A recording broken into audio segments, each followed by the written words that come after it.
Salut à tous et bienvenue sur la chaîne des histoires qu'on ne vous raconte jamais à l'école, ni dans les films à 100 millions de dollars. Aujourd'hui, on va parler d'un homme que tout le monde croit connaître grâce à Donnie Yen, grâce à Wong Kar-wai, grâce à Bruce Lee, mais dont la vraie vie est 1000 fois plus sombre, 1000 fois plus belle, 1000 fois plus humaine que tout ce qu'Hollywood a osé montrer. Je vous parle d'Ip Man. Pas le héros en costume impeccable qui casse du japonais en slow motion. Non, le vrai, celui qui a dormi dans la rue. Celui qui a pleuré seul dans des ruelles puantes de Kowloon en serrant une photo de sa femme qu'il ne reverrait jamais. Celui qui a vendu son âme à l'opium pour pouvoir envoyer $20 à ses enfants restés derrière le rideau de bambou. Celui qui a formé Bruce Lee, mais qui a aussi formé des voyous, des trafiquants, des killers et parfois même des flics corrompus. Celui qui est mort d'un cancer de la gorge à 79 ans, 7 mois avant que son élève le plus célèbre ne meure à 32 ans dans des circonstances encore plus mystérieuses. Préparez-vous. On va plonger dans la vie complète, brutale, sans filtre, du plus grand maître de Wing Chun de l'histoire. Attachez vos ceintures. Ça va secouer très fort. Tout commence le 1er octobre 1893 à Foshan, province du Guangdong, Chine impériale finissante. Ip Man voit le jour dans une famille richissime. Son père, Ip Oidor, est un marchand de soie et de thé qui possède la moitié des rizières du coin. Sa mère, Nge Shui, vient d'une lignée de lettrés confucianistes. La maison familiale, un palais de 4000 mètres carrés avec cour intérieure, bassin à carpe koi et une salle d'armes privée où les meilleurs maîtres du Sud viennent enseigner en secret. Ip Man est le troisième de 4 enfants, grand frère Ip Kachun, grande sœur Ip Wime, petite sœur Ip Wanam. Dès l'âge de 6 ans, on lui met déjà des gants de fer remplis de sable pour frapper des poteaux de bois. Pourquoi? Parce que dans le Guangdong, le Wing Chun n'est pas un sport. C'est une question de survie. Les triades, les pirates, les clans rivaux. Si tu ne sais pas te battre, tu finis dans le fleuve des perles avec une pierre attachée au pied. À 9 ans, certaines sources disent 13, on y reviendra. Son père paye une fortune pour que le légendaire Chan Washin, 57 ans, accepte le petit Ip comme 16e et dernier disciple. Chan Washin, c'est le boss absolu. Un M90, 110 kg, des mains comme des marteaux-piqueurs. Il a appris directement avec Lung Zhang, le roi du Wing Chun, qui a battu tous les maîtres du Guangdong dans les années 1860. Imaginez le gamin de 9 ans face à ce colosse. Premier jour, Chan lui fait faire 1000 répétitions de la première forme, c'est une into, jusqu'à ce que ses bras tremblent et qu'il vomisse. Deuxième jour, pareil. Troisième jour, pareil. Mais Ip Man ne pleure jamais. Il sourit, parce qu'il comprend déjà que la douleur, c'est le prix de la grandeur. Malheureusement, en 1909, Chan Washin fait un AVC. Paralysé du côté droit, il ne peut plus enseigner. Sur son lit de mort, il confie Ip Man à son disciple senior, Nge Chung Sok. Nge est différent, plus fin, plus technique, presque chirurgical. Pendant 3 ans, il transmet à Ip Man les secrets ultimes, le biuji, les coups mortels, les couteaux papillons, le bâton long de 2m70 et surtout la sensibilité extrême du Chisao, cette danse des avant-bras où tu sens l'intention de l'adversaire avant même qu'il bouge. À 16 ans, Ip Man est déjà plus fort que 99% des adultes du Guangdong. Il n'a plus rien à apprendre à Foshan. Son cousin Li Futing lui paye un billet pour Hong Kong. Direction le collège Saint-Stéphane, l'école des fils de millionnaires et d'expatriés britanniques. Hong Kong, 1910. La ville est un choc. Gratte-ciel, tramway, anglais en costume blanc qui boivent du gin tonic à 10 heures du matin. Ip Man parle déjà anglais. Sa mère l'a forcé à apprendre avec un tuteur écossais. Il se fait vite remarquer. Beau gosse, costume sur mesure, cheveux gominés et une assurance qui énerve tout le monde. Un jour, un camarade de classe, lui dit « J'ai un pote qui fait du kung-fu chez moi, tu veux voir ?» Ip Man, invaincu, accepte par curiosité. Il arrive dans un appartement de mid-level. Un homme mince, la quarantaine, l'attend. Lung Bik. Ip Man se marre intérieurement. Ce maigrichon, je le plie en 2. Combat. 3 secondes plus tard, Ip Man est au sol, le bras tordu, la mâchoire déboîtée. Deuxième round, pareil. Troisième round, pareil. Il quitte l'appartement en claquant la porte, humilié comme jamais. Pendant une semaine, il ne dort plus. Il ne mange plus. Il erre dans les rues de Centrale en répétant dans sa tête chaque erreur. Une semaine plus tard, les revient. Lung Bik demande de tes nouvelles. Il dit que tu as le potentiel le plus fou qu'il ait vu depuis son père. Ip Man revient. Lung Bik lui révèle tout. Je suis le fils de Lung Jan, le maître de ton maître Chan Washin. Tu es mon petit-fils spirituel. Pendant 3 ans, Lung Bik lui transmet la version royale du Wing Chun, plus fluide, plus interne, presque invisible. En 1911, Lung Bik meurt.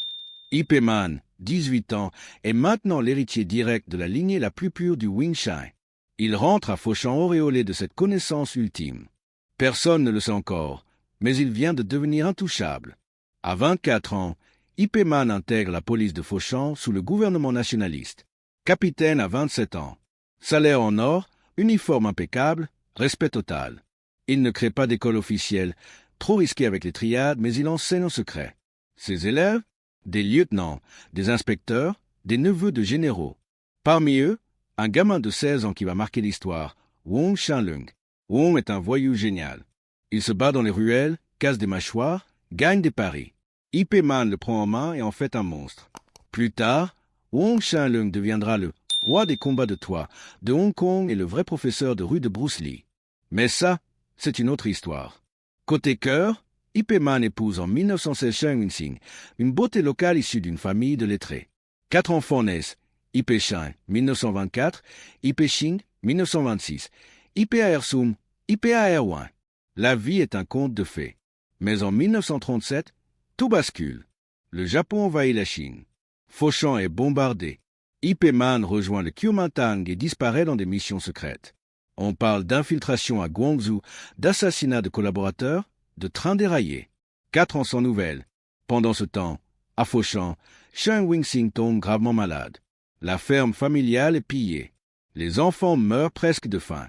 Ip Man revient en 1941, méconnaissable, maigre, cheveux gris, regard vide. Il retrouve une famille brisée et une ville en ruine. La guerre est finie, mais une autre commence, la guerre civile. 1949, Mao gagne.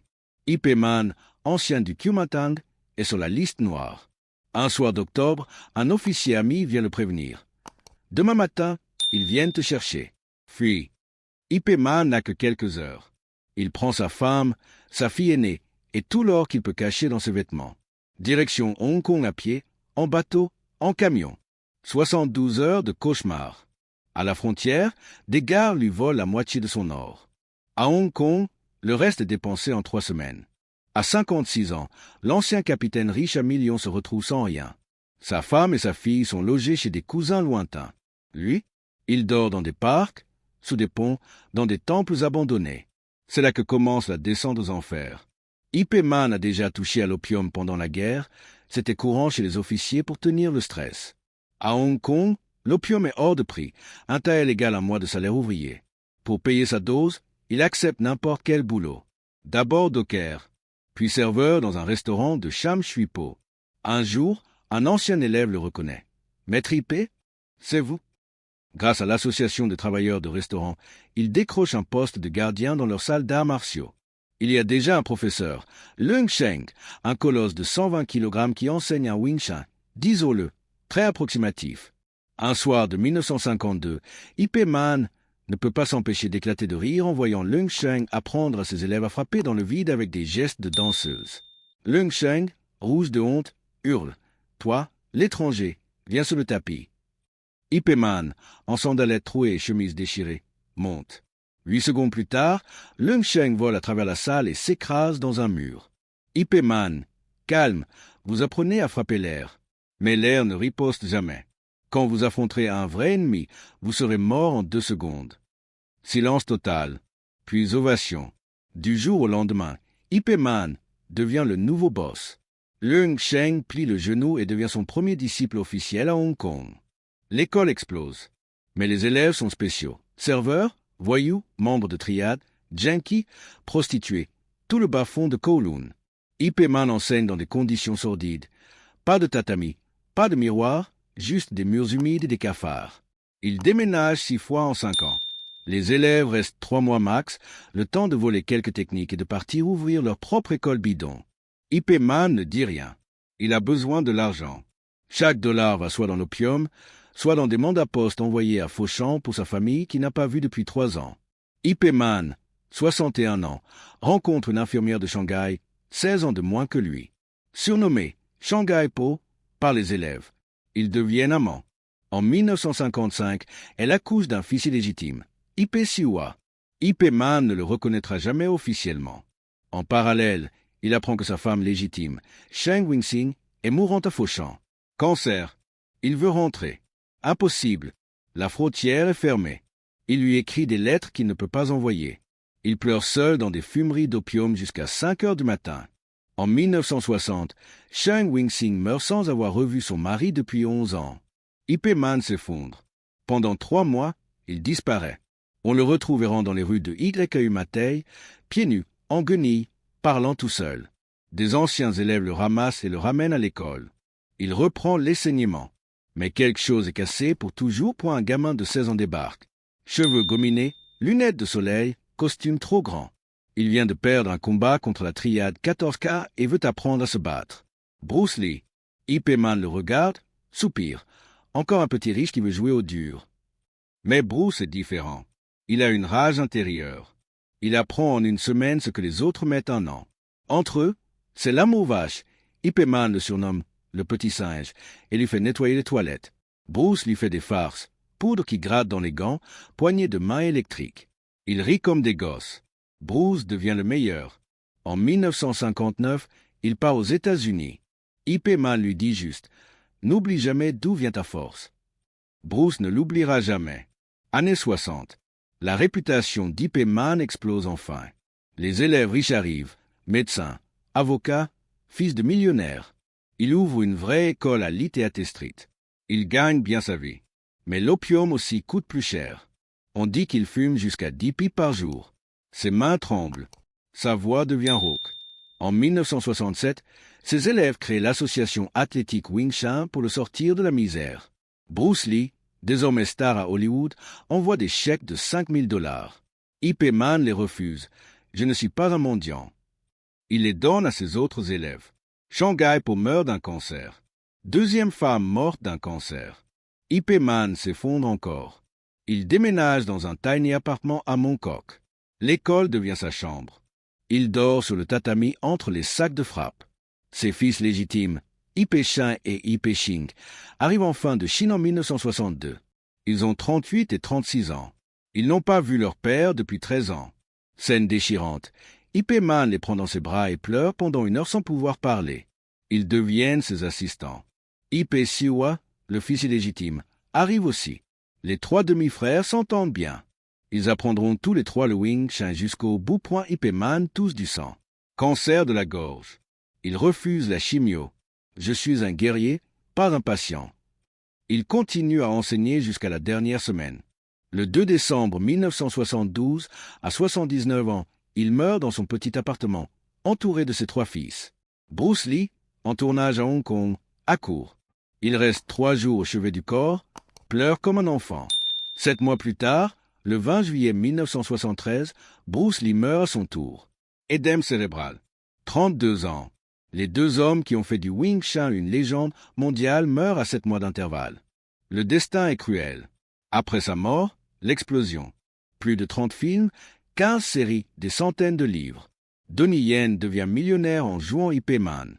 Son fils Ipe Shin devient consultant et gagne enfin sa vie. Mais la vérité reste enfouie. Le maître invincible était un homme brisé. Il a tout perdu 3 fois. Il a reconstruit 3 fois. Il a aimé 3 femmes. Il en a enterré 2. Il a eu 5 enfants. Il en a reconnu 4. Il a formé des milliers d'élèves. Il en a pleuré des centaines qui sont morts dans les ruelles. Il a fumé assez d'opium pour tuer un éléphant. Il n'a jamais trahi le Wing Chun.